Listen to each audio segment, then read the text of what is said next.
Tunay nga na napakabuti ng Panginoon sa atin. Walang duda ang kanyang kabutihan na marapat lang suklian din natin. And one of the greatest way to appreciate God's blessing is to appreciate the life that He gave us. Sabi sa James 4:14, what do you know about tomorrow? How can you be so sure about your life? It is nothing more than a mist that appears for only a little while before it disappears. Hindi malungkot ang katotohanan ito, basta siya ay totoo lang. Sabi niya, alam niyo tungkol sa kinabukasan. Paano kayo makakatiyak tungkol sa buhay niyo? Ang buhay ay para lang usok na sandali lang na nababanaag at pagkatapos ay naglalaho. And of course, compared to eternity, life on earth is really very short. So it is important to realize and to appreciate what to do with life. Ano nga ba ang dapat gawin sa buhay na pahiram ng Diyos na sandali lang naman at tiyak ding mababawi? Salamat Ama dahil maaari kaming magbulay-bulay sa mga mahalagang tanong ng buhay. At ngayon, Panginoon, pagpalain niyo po kami ng kaliwanagan.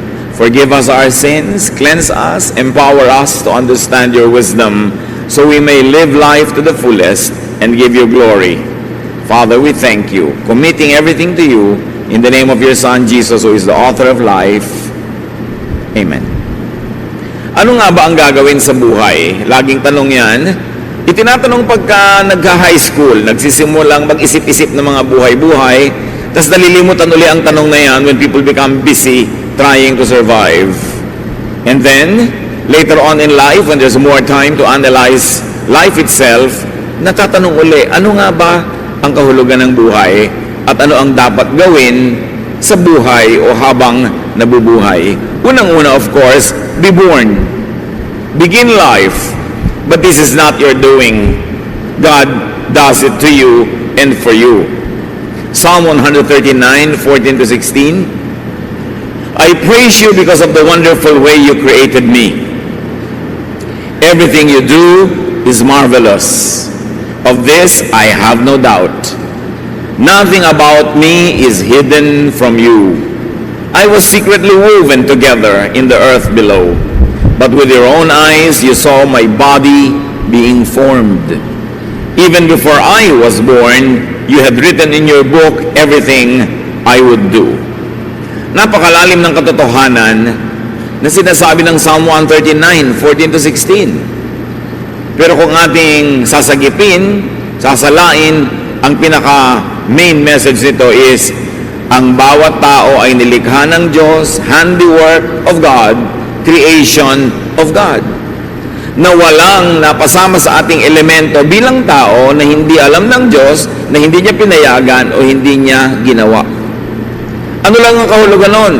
Na ang basic personhood and humanity of everyone is from God, is of God, is created by God. And because of that, nasabi niya, you had written in your book everything I would do even before I was born. So meron bang tadhana? Meron bang kapalaran? Pag kinonsider natin ang genetics at in-apply natin itong verse na to sa genetics, o genetics is applied and subsumed under these verses, it is saying, genetically, you made me. Kayo po, Panginoon, ang pumili sa dinami-rami ng ninuno ko, lola at lolo sa mother and father side, kung kanino ako magmamana ng buhok, ng ilong, ng talino, ng ugali, ng paraan ng pagtawa, ng paraan ng paglakad, ng husay, at pati na rin ng hindi husay, kasi alam nga namang mahusay ka sa lahat. So ang Diyos ang nagtimpla-timpla, naghalo-halo ng iba't ibang mga katangian na galing sa ating genetic pool. Lahat ng ating mga ninuno mula pa kay Adan at kay Eva. So apparently all the genes that would ever appear in humanity were already in Adam and Eve. Pero hindi lahat lumabas sa kanilang katawan. Siyempre isa lang ang korte ng ilong ni Adan, hindi iba-iba. Pero sa kanyang genes, sa kanyang dugo at laman, ay nandoon at nakatakda ang iba't ibang uri ng korte ng ilong, iba't ibang uri ng kulay ng buhok, iba't ibang uri ng haba at iksi ng mga biyas ng tao na lalabas sa kanyang mga offspring. Ngayon, kung ano ang nangyari sa iyo, kapatid, kung paano ka nilikha, Diyos ang may gawa. Kung magaling ka sa math, magaling ka sa music, magaling ka sa intuitive thinking o sa creative thinking, magaling ka sa sciences, Diyos ang may gawa. Yung mga area na hindi ka magaling, binigay niya sa iba para iba naman ang magaling doon. Diyos pa rin ang may gawa ng matatawag na weakness mo, kung tatawagin mong weakness yung area na hindi mo strength. Anong ibig sabihin nito? That God made you who and what you are. Yan ang pasimula sa pagsusuri ng buhay. Your design, your genes gives you some kind of predestiny. Siyempre, pagka nilikha ka ng Diyos na napakatangkad, halos predestined ka na siguro magiging airline crew, o magiging basketball player, o model. Kung nilikha ka naman, ang height mo hindi yung hinihingi ng gano'ng mga field, itinakda ka na hindi para doon. Pagka itinakda ka ng Panginoon na ganito, halimbawa, ang talino mo, halos nakasulat na sa iyong palad na yun ang magiging profession mo. Liban na lang labanan mo yun, o liban na lang hindi mo pagbuksan ng pinto ang mga kumakatok na opportunity at hindi mangyari yung nakatakda para sa iyo. You were created and born that way. Hindi mo nilikha ang sarili mo. Kaya ang unang-unang hakbang para magkaroon ng buhay na masaya, masagana, pinagpala, tanggapin mo muna ang sarili mo at huwag ka magreklamo ng magreklamo tungkol sa iyong sarili. May gusto o ayaw ka sa sarili mo, pero hindi naman ikaw ang may gawa niyan. So, hindi mo pwedeng ipagyabang ang iyong mga kagalingan, kagandahan, kahusayan, dahil Diyos lang ang may gawa. At hindi ka rin naman pwedeng sisihin sa iyong mga tinatawag na kakulangan o kapintasan, kung kapintasan mang matatawag yon. In other words, hindi naman tayo ang lumikha sa mga sarili natin. Kaya dapat, kung mabubuhay ka ng buo, makabuluhan, mabunga, tanggapin mo ang sarili mo at tanggapin mo rin ang iba. At sa abot ng iyong makakaya, na limitado naman dahil may nakatakda, improvein mo kung ano yung binigay sa iyo. Change from glory to glory. But the Bible says, can a leopard change its spots? Or an Ethiopian change his skin? The obvious answer is no. May mga bagay na pwedeng baguhin at improvein, merong hindi, tinatanggap na lang. Sa ating sarili, sa ating kapwa. Sa inyong anak at magulang, sa inyong kapatid o asawa, sa inyong kaibigan, meron kayong dapat tanggapin na nakasulat, nakatakda sa kanyang dugo at laman, genetically, nando na. Merong pwedeng improvein, baguhin yung napalagay lang doon because of nurture and conditioning. Pero genetically, na ipinanganak ka na, halos nakatakda na ang lahat. Kaya, pag tinanggap natin yan, handa na tayo ngayon na alamin kung ano ang papel natin sa buhay at papelin yun. Kasi pag hindi mo pinapel yung papel mo, magiging second or third class ka lang na trying hard, copycat of somebody else. Ecclesiastes 3:1-2, everything on earth has its own time and its own season. There is a time for birth. Be as you were created and designed. Sabi, pwede bang lumaban ang palayok doon sa gumagawa ng palayok na sinasabi, bakit ganyan ang ginawa mong korte sa akin? Oh, bakit wala akong tangkay? Bakit ganito? Bakit ganon? No. He is the potter, we are the clay. Mas maaga nating matanggap yon, mababawasan ang pakikipagtunggali mo sa mga totoo at natural sa'yo. At mababawasan ang presyo na binibigay mo sa iba na pilitin yung silang baguhin sa mga bagay na hindi naman talaga nababago, tinatanggap na lang at nai-improve naman. So be at peace with yourself and with others. That's how you live life. Pastor, paano ko po pakikasamahan ng asawa ko laging tanghaling magising? Lagi namin pinag-aawayan, ang tagal-tagal na, tanghali pa rin siyang magising. O di hayaan mo siyang matulog hanggang tanghali. Yung pala ang likas niya kaysa mag-away kayo araw-araw. Kung pwede ka mag-adjust para sumabay sa kanya, adjustan mo. Kung hindi, di magkaiba kayo ng schedule sa umaga. Kaya magulo kumisa ng buhay natin, lalo sa loob ng pamilya, pinipilit nating baguhin ang lahat ng tao. Mga magulang, kung may isa, dalawa, tatlo kayong anak, Hindi pwedeng pare-pareho sila ng ugali. Kasi iba-iba ang pinagkunan ng mga ninuno at iba-ibang templa. Hindi mo pwedeng hanapin kay bunso yung mga katangian ni panganay. Magulo yung ganon. At mga wives, hindi nyo pwedeng hanapin sa asawa niya yung katangian ng inyong bayaw o katangian ng inyong kumpare. Magulo yun. Magsimula tayo sa pagtanggap sa ating sarili at sa ating kapwa tulad ng walang patakarang pagtanggap ni Jesus sa atin. Mas tahimik na unang hakbang yun ng buhay. So be born, accept who you are, then grow up. Luke 2:52, and Jesus grew in wisdom and stature and in favor with God and man. So even the Lord developed, He grew. Hindi naman siya ipinanganak na kompletong-kompleto na yung divinity at humanity niya. He grew. So you keep growing and do not stagnate. Kailangan yung alam mo last week, pinalitan mo na ngayon kasi may bago ka ng magandang nalaman. Kailangan yung sistema mo nung 3 years ago, nag-improve na, hindi laging yun, because you have to keep growing. And grow as you were created and designed. Huwag pilitin na maging iba. Doon ka lumago kung saan ka talaga nakahapay, kung saan ka nakatakda. Yun ang i-develop. Leave life stages behind, rising on their foundation. You are an infant first, then a child, and then a boy or a girl, and then a young man or a young woman, then a young adult, then an adult, then a senior adult. Live according to the stages of your life. Huwag magbata-bataan kung matanda na at huwag piliting tumanda yung bata. Yung bata ay bata, huwag nating piliting magkilos matanda. May panahon para sa lahat ng bagay. May panahon maging bata, may panahong tumanda, at may panahong napakatanda. Do not fast forward adulthood in children. We have all the time in the world to become and to remain old. Dapat hindi sobrang agahan yon. 1 Corinthians 13:11. When we were children, we thought and reasoned as children do. But when we grow up, we quit our childish ways. So let children be children, but we should move on and become adults. Sabi nga ng Desiderata, iwan mo yung tapos na. Gracefully surrender the things of youth and accept what your present stage offers. Kaya yung mga iba, ayaw aminin na tumatanda na sila, dapat yang ipagmalaki. Kasi may mga tao hindi pa nga naisilang stillborn na, no isilang patay na. Meron 10 pa lang namatay na. Ngayon ikaw 60, 70, itatago mo.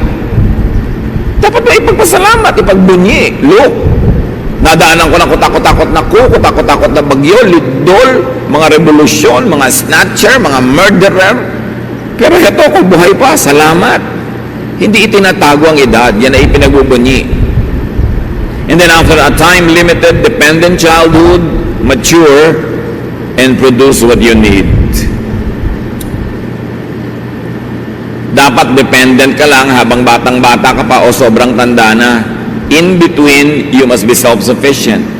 Make money. Make a lot of money. Para meron ka ring itusto sa sarili mo at ipamigay pa sa mga ibang may kasakit o sobrang bata o sobrang tanda na hindi nila kayang lumikha ng yaman. Ecclesiastes 10:19. Church, read aloud. Money is the answer for everything. Ulit, I want to read it aloud. Yes, the Bible says so. Huwag kayong magpanggap na hindi kayo mukhang pera. Huwag lang tayong umibig sa pera na mas ibig natin kaysa sa Diyos o sa kapwa o sa kabutihan. But you must produce money. Dahil kada kilos mo gastos. Hindi pwedeng banal ako, hindi ako mukhang pera. No, sabi sa Bible, money is the answer for everything. Pag wala kang pera, wala ka ma-type. Dapat meron. And then make a surplus for others. Gawin natin dapat ambisyon kung hindi pa natin ginagawa to make a lot of money. Then ipamigay mo kung sobra-sobra sa mga karapat-dapat, hindi sa mga tamad. Ipamigay sa tama. Proverbs 31:16, yung mahusay na babae, she knows how to buy land and how to plant a vineyard. And she always works hard. She knows when to buy or sell, and she stays busy until late at night. So ganun daw ang magandang katangian, maging ng babae, mahusay magnegosyo, nagba-buy and sell, laging kumikita. Gumagastos, yes, pero kinikita ang ginagastos. Ephesians 4:28, if you are a thief, quit stealing. Be honest and work hard so you will have something to give to people in need.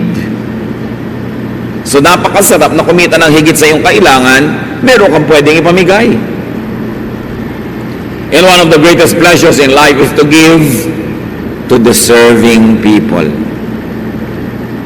Titus 3:14, our children should learn to spend their time doing something useful and worthwhile. So bata pa lang, tinuturoan na natin humilig sa negosyo, humilig sa trabaho, humilig sa paghahanap buhay. What else do you do in life as you grow older? Do the maximum good. Lahat ng pwedeng gawing mabuti, gawin. Dahil yan ay tanim na may bunga at ikinalulugod yan ng Diyos. Live life in and through its cycles. And I like to add, allow others to live life through and in cycles. Cycles of childhood, of young adulthood, of adulthood. Dapat lahat yan maranasan ng tao. Ecclesiastes 3:1-8, everything on earth has its own time and its own season. There is a time for birth and death, planting and reaping. Lahat may panahon. May panahon ng pagtatanim, mayroong panahon ng pag-ani. So kayo na mga tinaniman ng mabuti, dapat magkaroon naman ng ani yung nagtanim sa inyo para may panahon din sila ng ani. Live and enjoy life stage and cycle. And do not resist or fight time and aging. Lahat halos ng cosmetics ngayon is to fight aging. Why will you fight aging? Age is a gift from God. Basta may kasamang wisdom sa pag-age ng tao, everything is worth it. There is time for killing and healing, for destroying and building, for crying and laughing, weeping and dancing, for throwing stones and gathering stones, for embracing and parting. There is a time for finding and losing, keeping and giving, for tearing and sowing, listening and speaking. There is also time for love and hate, for war and peace. So anong sinasabi sa atin Solomon? Maiksi ang buhay compared to eternity, pero ito'y sapat para magkaroon ng oras sa lahat ng bagay. At huwag pagtakhan. Pagka mayroong mga problema, ang lungkot-lungkot ko po ngayon, ano pong gagawin ko? Eh di malungkot ka. Eh panahon ng lungkot. Ba't ka ba malungkot? Eh namatay po ang asawa ko. Eh alangan na mga sumaya ka. Eh di malungkot ka. Ba't mo pinaproblema yung lungkot mo? Hayaan mo siya, mauubos din yan. Kasi may time naman for dancing. So for time ng dancing and enjoyment, huwag ka mag-isip ng problema. Ang atupagin mo yung enjoyment. You have a lot of time for your problems. Pero sayang yung opportunity na masaya, may kainan, may fiesta, merong pagtitipon, tapos ang iniisip mo, problema mo. There's a time for that. Especially when you're alone. Pero pag may mga tao, pwede mo silang ma-enjoy, pwede ka nalang ma-enjoy, sinasayang mo ang pagkakataon. Kung ano dapat yung programa ngayon, anong nangyayari, sakay ka lang ng sakay. Huwag mo nang balikan yung problema mo ng nakaraan, kasi hindi oras yun ngayon para mo isipin. At huwag mong isipin ngayon yung magiging problema mo bukas. Pagdating niya bukas, tsaka mo na isipin. Kung ano yung nandito, live in the moment. Be in the moment. Enjoy if it's enjoyable. Mindful that it won't last. Gusto ko idiin mga kapatid. Pag enjoyable yung time, lubusin nyo, lasapin nyo yung sarap at saya Dahil alam niyong hindi rin yun magtatagal. May ending din yun, yung party. May ending din yung saya. So habang nandun, ubusin nyo ang pwede niyong maubos. Ngayon, pag oras naman ng lungkot, oras ng sakit, oras ng pagdurusa, paghihirap, endure time if it is painful. Thankful that it won't last either. Pag masaya, enjoy it. Mindful that it won't last. Pag malungkot, endure it. Thankful that it won't last either. Natatapos din ang hirap. Natatapos din ang lungkot. At kung anong ibigay sa inyo ng Panginoon, huwag kayong maarte, huwag kayong mag-guilting, enjoyin kung ibinibigay sa inyo. Ecclesiastes 11:8, even if you live to a ripe old age, you should try to enjoy each day. So ano sinasabi ni Solomon? Kahit matanda ka na, maghanap ka pa rin ng gimmick. Maghanap ka ng fun. Feel young. Look young. But think like an adult. Behave like an adult. But be happy. At isa yan sa mga gifts natin sa ating mga magulang, lolo at lola, lalo't naging mabuti silang magulang, dapat magsaya naman sila sa kanilang pagtanda. Hindi ang tanda-tanda na nila, taga-alaga pa ng apo. Dapat, gusto kong yakapin ang apo ko, sayo ko na, pagod na ako, ito na uli ang anak mo, alagaan mo na uli. Ganun lang, hindi yung sila tong nakatali sa mga apo. Inalagaan na nga kayo, pati anak nyo, alagaan pa na magulang nyo, ano kayo? Dapat, kung gusto lang nila, pagka naiinip lang sila o natutuwa, pero hindi nila tungkulin yun. Hindi tungkulin ng mga lola at lolo na alagaan ng mga apo. Tungkulin nyo ng magulang. So give them time to rest, to enjoy life. At syempre, because, ano nga yung binasa nating malakas na verse? Ulitin nyo nga. Lakasan. Yes, money is the answer for everything. Dapat punuin nyo ang bulsa ng matatanda ng money. Sustentuhan. Pag binigyan mo ang matanda ngayon, sabihin mo, next month po, ganyan din ang ibibigay ko. Hindi ibibigay mo, pero hindi niya alam kung kailan yung next. Hindi tuloy siya makapag-plan ng budget. Right? Dapat, pinalaki ka, pinakain ka. Panahon lang. Panahon mo naman ngayon para mag-alaga ng mga matanda na. Hindi yung matanda na sila, sa kanya ka pa kahihingi ng pang-load. Ang kapal naman ng anak, ang tanda-tanda na nanay, pahingin pang-load. So, kailangan bibigyan ng pahinga ang matatanda para buong buhay, lahat ng cycle na enjoy nila. Lesson naman, maging mabuti tayo magulang para ganado na yung mga anak natin na mahalin tayo pagdating ng panahon. Diba? Ecclesiastes 7:14, when times are good, be happy. But when times are bad, consider this, God has made the one as well as the other. Therefore, no one can discover anything about their future. Lagi may nagtatanong, pwede po bang hulaan yung future? Ayan sinabi niya, no one can discover anything about their future. So tama na ang katatanong tungkol dyan sa hula na yan. Hindi nalalaman kung anong darating pa. Pero, kung anong dumating, try to enjoy it. Sabi, pag masaya ang panahon, magsaya ka. Pag malungkot ka, di malungkot ka. At tandaan mo, Diyos din ang may gawa niyan. Hindi si Satanas. Tanggapin mo, bahagi talaga yan ng buhay. It is a given. Do not contend with it. Just accept it. Thankful that sad times won't last forever. Mindful that happy times won't last too long, so enjoy it. Maximize enjoyment. Kung gusto mong tumanaw ng utang na loob sa Diyos na nagbigay ng buhay, enjoyin mo yung binigay niyang buhay at ikatutuwa yun ng Diyos. Hindi siya na-o-offend kung nag-e-enjoy ka. Mga religious leaders lang kuminsan ang na-o-offend pag nag-e-enjoy ang mga tao, but not God. God wants you to have a life, a full life, a meaningful and a happy life. So make and let others enjoy.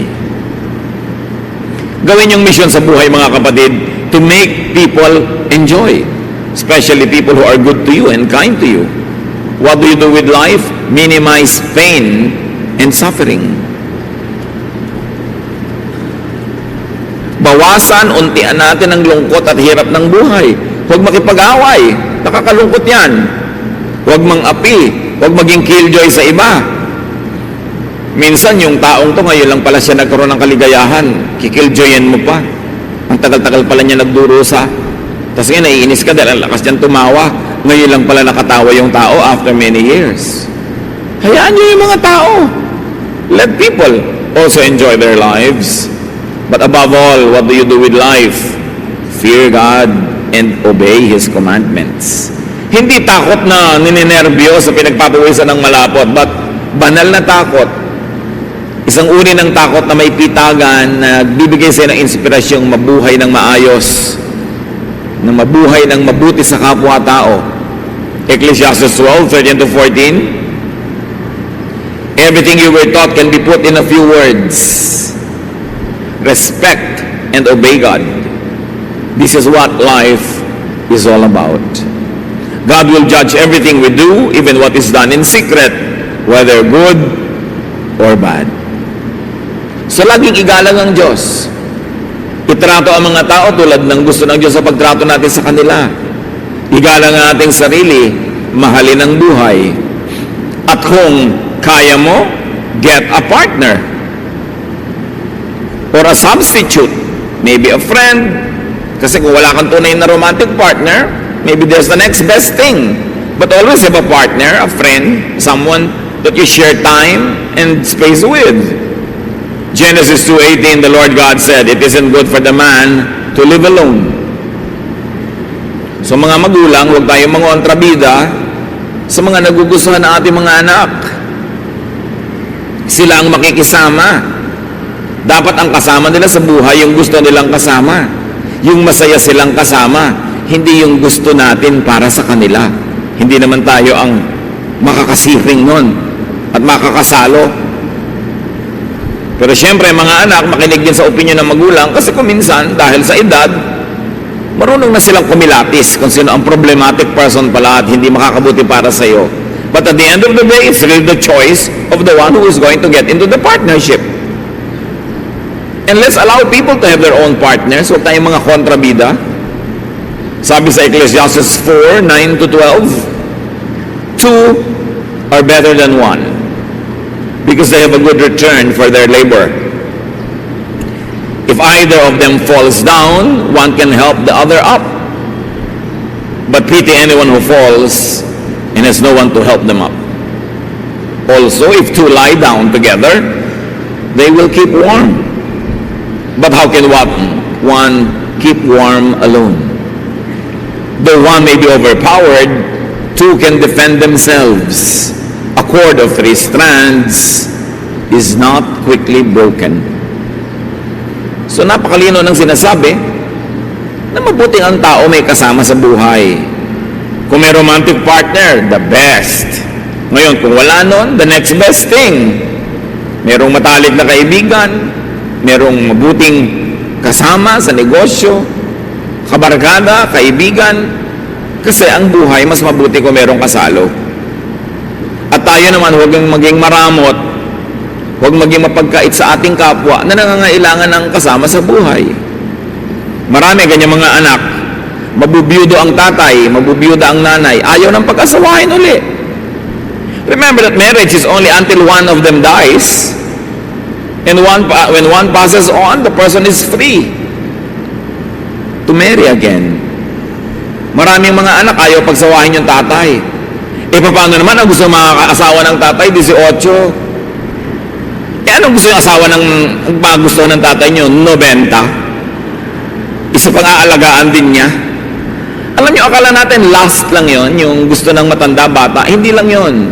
Kasi siyempre, nakakaramdam na siya ng mga sakit sa katawan, hirap maglakad. Alam naman, kumuha pa siya ng isa pa niyang aakayin. So nagkakaroon siyempre ng natural attraction sa young, sa strong, sa cheerful, sa happy.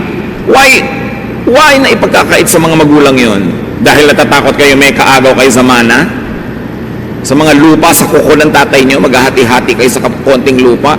Pagkakaitan nyo siya ng kaligayan, bakit? Masisipingan nyo ba siya? Makakamot nyo ba yung likod niya the way a wife or a partner could? So bakit yung pagdadamutan? Ipinunda niya yung kanyang mga property, natatakot kayong pagmamatay siya, may mapunta doon sa kanyang mapapangasawa. Maraming anak, ganun ka-selfish. Magpundar kayo ng property nyo kung gusto nyo magkaroon, huwag nyong bigla na lang titigan yung mamamanan nyo na pinagkakaitan nyo yung matanda na makapag-asawa sa takot nyong mabawasan ng mana.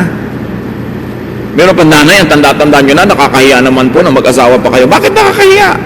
Marriage is honorable, no matter what the age. Sasamahan nyo ba siya araw-araw? Pumupunta lang naman kayo kung birthday o pag Biyernes Santo o pag Noche Buena. Ibang araw, wala namang kasama yung matanda. Ba't di nyo hayaang may kasama? Don't be a killjoy. Let people have partners of their choice. Choice nila yun. Si King David nga nung matanda na hindi na matanggal ang ginaw sa katawan. 1 Kings 1-4. King David was now an old man, and he always felt cold, even under a lot of blankets. His official said, "Your Majesty, we will look for a young woman to take care of you. She can lie down beside you and keep you warm." They looked everywhere in Israel until they found a very beautiful young woman named Abishag, who lived in the town of Shunem. They brought her to David, and she took care of him. Bakit niya naman mamasamain? Lalo kung matanda na, hindi na magkaroon siya ng happy ending. Para yung pag-exit niya sa mundo, nakangiti siya. Bakit mainit ang mga tao, ang mga mata ng tao sa may edad na may gusto pa ng partner? Alam niyo yung pag-edad, sa itsura lang, pero ang nadarama naman ng matanda, pareho lang nung siya ay 14. So huwag nating pagkaitan ng mga matatanda ng ganon. What else do you do with this short life? Have offspring. Whenever you can, magkaroon ng anak, or its closest, second best thing, and raise your children. Raise them well. Mahirap lang naman magpalaki ng bata kung maliliit pa sila. Pag lumalaki na, gumiginhawa na rin yan. Mabuti yung may mga anak. At kung kaya natin mga kapatid, help others raise their own children too. Proverbs 22 verse 6, teach your children right from wrong. And when they grow, they will still do right. Ang pagtuturo kung kailan bata, kaya dapat hindi yun napapabayaan.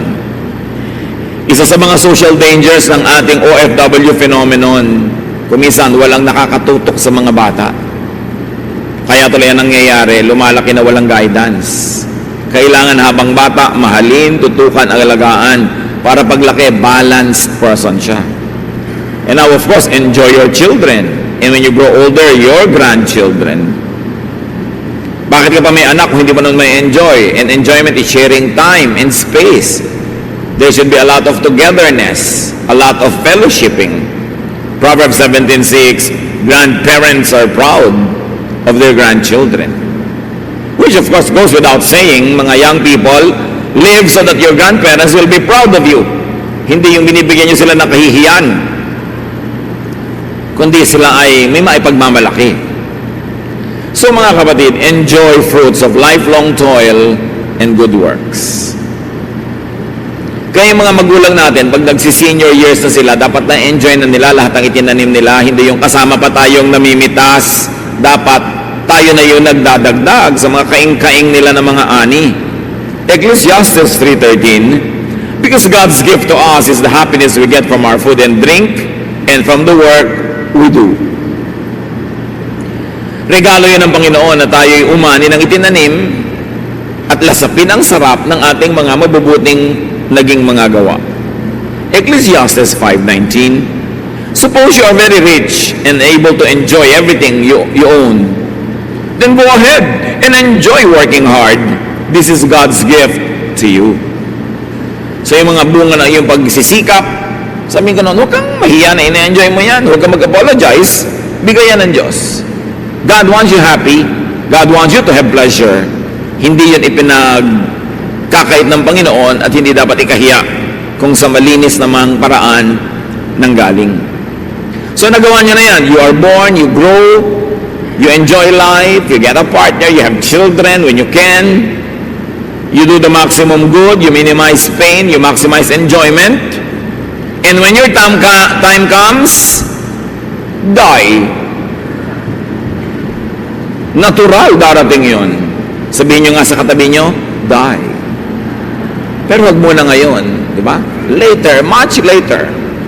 Pagka merong may sakit na talagang nag-aagaw buhay na, ibubulong mo na, Mother, die. Siyempre, panahon na eh. Pagka talagang panahon na, sige po Lola, die. With a smile. Bakit? You live the full life. You cannot be on earth forever. Malungkot ka lang naman at magkaroon ka ng mga regret kung walang nangyari sa buhay mo, hindi ka nag-enjoy, hindi ka nasarapan, tapos eto ngayon namamatay ka na. Kaya dapat, pinapasarap, pinapaganda ang buhay para pag binabawi na ang ating hininga, buong puso at maluwag sa dibdib mong isasauli because you live the full life with no regrets. Ecclesiastes 3:1-2. Everything on earth has its own time and its own season. There is a time for birth and death, planting and reaping. So death is as natural as birth. Kanya-kanya. Iba-iba lang ng excuse. Pero magkakaroon din ng excuse. Hindi dapat nalulungkot. Lalo't may edad na. Nagkaroon ng magandang buhay. Siyempre, normal lang na magkaroon tayo ng konting agam-agam, mga lungkot-lungkot. Pero nababawasan yon kung alam mo na ginawa mo ang mabuti sa taong ito sa abot ng iyong makakaya. At kung kinukuha na siya patungo sa Panginoon, buong puso mo nang ibibigay. 2 Corinthians 4:16, therefore we do not lose heart. Though outwardly we are wasting away, yet inwardly we are being renewed day by day. Kahit na nagmumukha tayong naluluma sa panglabas nating katawan, yun namang ating espiritu ay lagi nang binabago ng Panginoon at tayo ay uuwi sa Kanya as fresh and as young as ever. Katawan lang yung tumatanda, hindi yung espiritu. Death, like birth, is not your doing. So be ready to die anytime without regrets. Maiksi man o mahaba ang buhay, marami mang taon o konti, sa anumang oras na ibinigay sa atin, sa bawat at sa loob ng isang araw, mga kapatid, maximize enjoyment. Do the maximum good.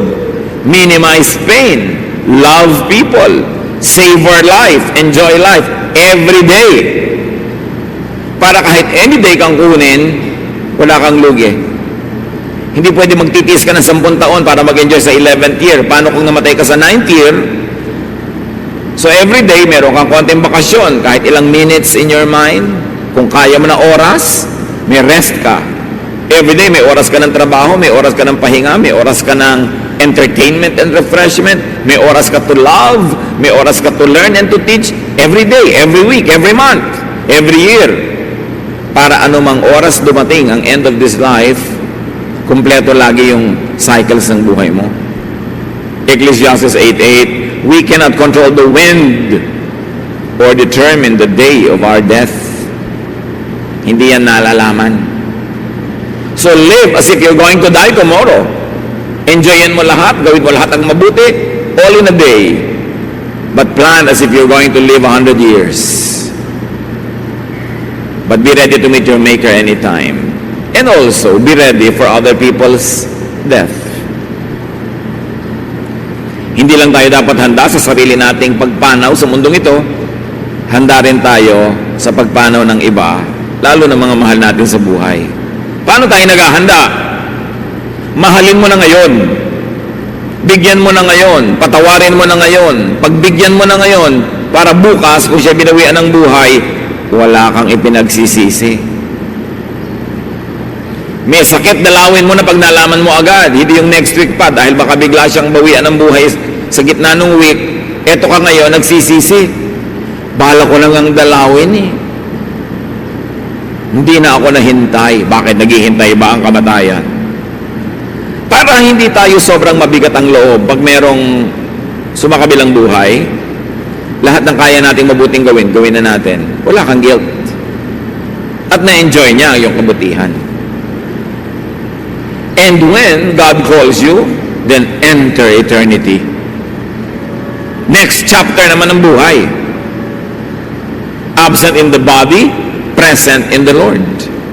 Solomon says that when we die, the body returns to the ground where it came from, and the spirit returns to God who gave it. So minus all the human and earthly drama, that is really glorious to return to God.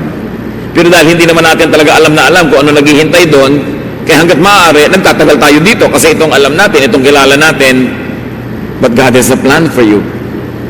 So live your life now while on earth, and when God calls you, go there. 2 Corinthians 5:8, we should be cheerful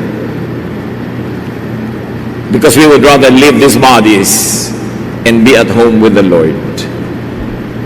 So ganun din dapat ang pagharap daw, maging sa kamatayan hanggang maaari, be cheerful because you will leave this body but be at home in God. Kaya ang sabi ng Philippians 1:21, if I live, it will be for Christ. And if I die, I will even gain more because I will be with Christ. So between birth and death, there is a very narrow timeline. Make the most out of life. Huwag kayong magsayang kahit ng isang araw. Yung nagtutulog ka, nakatunganga ka maghapon, sayang. Lalo't kung mahaba ka rin naman matulog sa gabi. Kung kumpleto na ang tulog mo sa gabi, huwag ka na magtulog sa araw. Dumalaw ka sa isang mahal mo sa buhay. Magsulat ka ng nobela. Sumulat ka ng tula. Magtanim ka ng halaman. Kumain ka na masarap. Mag-volunteer work ka sa mga nangangailangan. Gumawa ka ng mabuti para sa iyo, para sa kapwa. Bawat araw meron nun. Kasi yung araw na walang nangyari, sayang. Bilang ang ating mga araw. Killing time is harming your own eternity. Kaya ano kayang gagawin ko ngayon na mabuti? Hindi walang magawa? Sayang, wala kang magawa. Kung alam mo lamang sana ang iniisip ng mga paralitika, mga hindi makagalaw, mga puro tubo ang katawan na hindi makagalaw, kung anong gagawin niya sa katawan niya kung katulad mo na pwedeng gumalaw, tapos ikaw na pwedeng gumalaw, walang ginagawa. Sayang. And do not problematize life. Live it. And let others live their own lives. Every moment of it. Live day by day.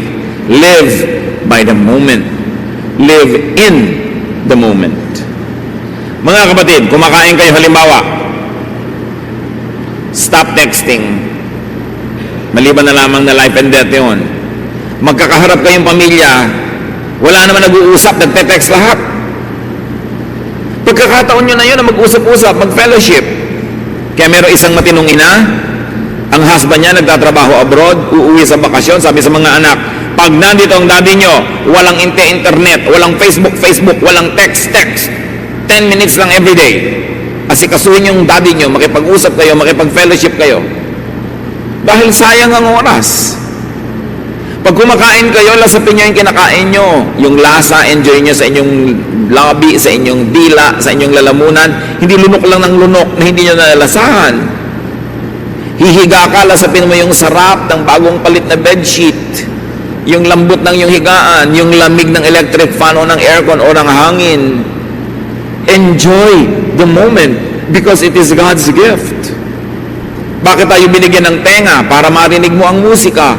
Merong musika, may iyak ng bata, may tawanan ng mga bata, may ihip ng hangin, huni ng ibon. Enjoy it. Kaya ka binigyan ng tenga. Sayang naman, ang daming humuning ibon, hindi mo walang napansin. Kaya ka binigyan ng mata to look at nice things and beautiful things. And when you look at painful things, to do something so that the pain could be alleviated. Kaya ka binigyan ng dila na panglasa para pag kumakain ka, masarapan ka, hindi ka lagi nagmamadali. Pagkakain ka, relax and enjoy the meal. Enjoy the conversation. Be in the moment. Merong mga nanonood na nga ng magandang sine, text pa rin ang text, nakikipag-usap pa sa phone. Nandun ka na nga. Kung ano yung nandun, yun ang gawin. Lagyan ng oras para sulit ang bawat sandali. Hindi mo alam kung bukas bigla ka mabingi. Biglang may pumasok na ahas sa tenga mo at nabingi ka na. Hindi mo na alam. So enjoy hearing now while you can. Habang nakakakita ka, tumingin ka na mabuti. Habang nakakalakad ang iyong paa, maglakad ka na, mag-gimme ka, mamasyal ka. At huwag kang mangharang doon sa mga gustong mamasyal kasi may mga moment na hindi ka makalakad. James 4:14, what do you know about tomorrow? How can you be so sure about life? It is nothing more than just mist that appears for only a little while before it disappears. So live mindfully. Kung anong nagaganap ngayon, doon nyo ilagay yung isip nyo. Nandiyan yung tatay mo nagsasalita, pakinggan mo, hindi yung lumilipad ang isip mo.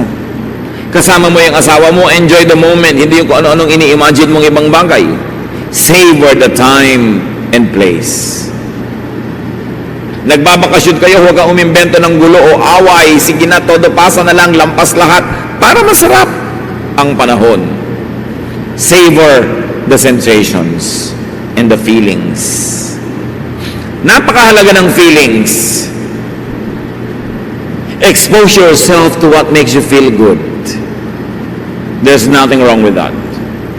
Basta hindi nyo ninanakaw o inaagaw sa ibang tao. And make people feel good.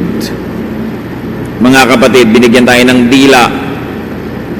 Dapat more than 95% of the time, pag may sinabi tayo sa kapwa, they feel good. Not bad. At kung makikriticize tayo, let it be founded on truth and criticism na hinihingi ng tao. Pero marami sa atin, paano natin minimisuse ang ating dila? Pag nagsalita tayo, may nasasaktan, may nagdaramdam.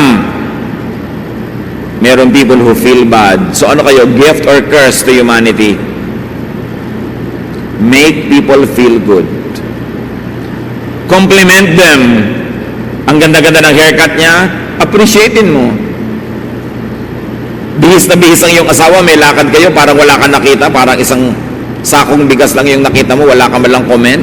Di mo lang sabing, napakaganda talaga ng asawa ko, napakapalad ko. Di ba ang saya-saya niya? Bukas, ang init-init na sinangag ang kakainin mo, hindi lamig. Make people feel good. Akala niyo ba yung mission niyo magpunta lang sa Africa, sa mga kabundukan, dalhin doon ng Biblia? Ang mission is to bring the love of Jesus to the next person. Hindi mo kailangan magbiyahe ng malayo. Bring the love of God, the cheer, the happiness, the pleasure. Mission yun. Sabi ni Lord, I came that you might have life and find it to the full. So when you make people find their lives and their fullness, you are doing the mission of Jesus. Jesus has come to me, all of you are tired and heavy laden, and I'll give you rest. So when you give rest to people, you are doing the work of Christ. Hindi lang yung magtayo ng mga simbahan at gumawa ng mga evangelistic rallies. Well, yes, there are works of Christ. Pero hindi lang yun ang ibig sabihin nun. When you make people happy, when you give them peace, when you give them love, you are extending heaven to people. So do your best and don't worry about tomorrow. Matthew 6:34, sabi ng Panginoong Jesus, don't worry about tomorrow. It will take care of itself. You have enough to worry about today.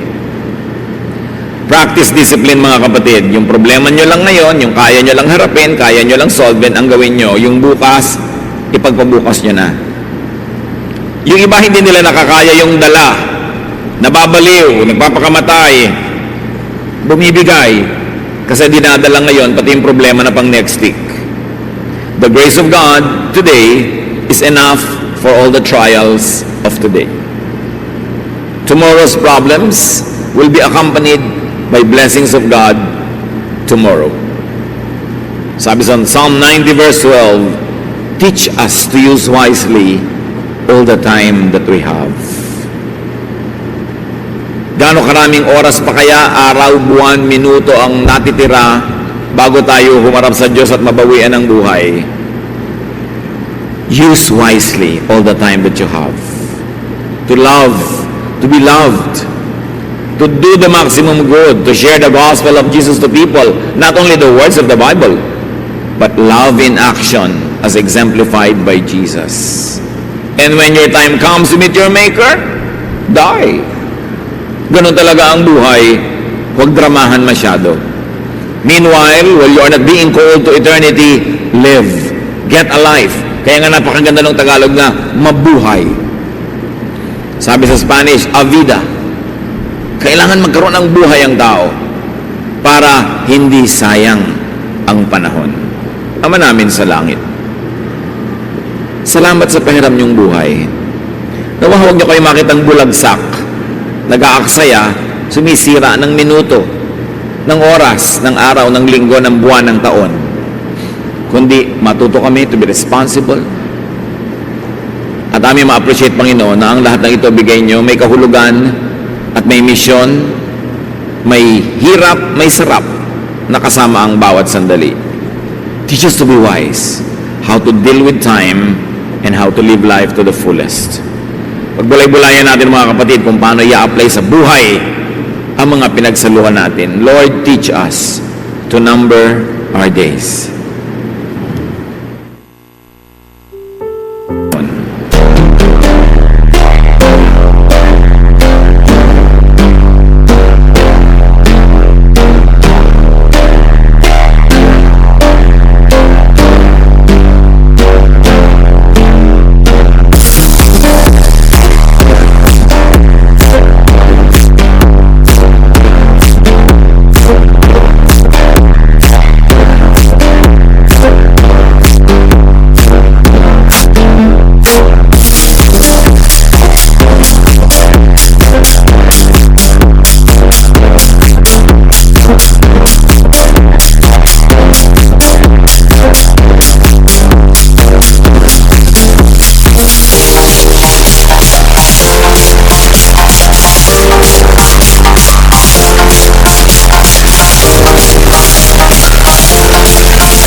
Bao đêm đợi chờ mưa rơi, lòng chơi vơi như giữa biển khơi, cánh chim bế nhau tung bay, người đầu hay ta không oán trời.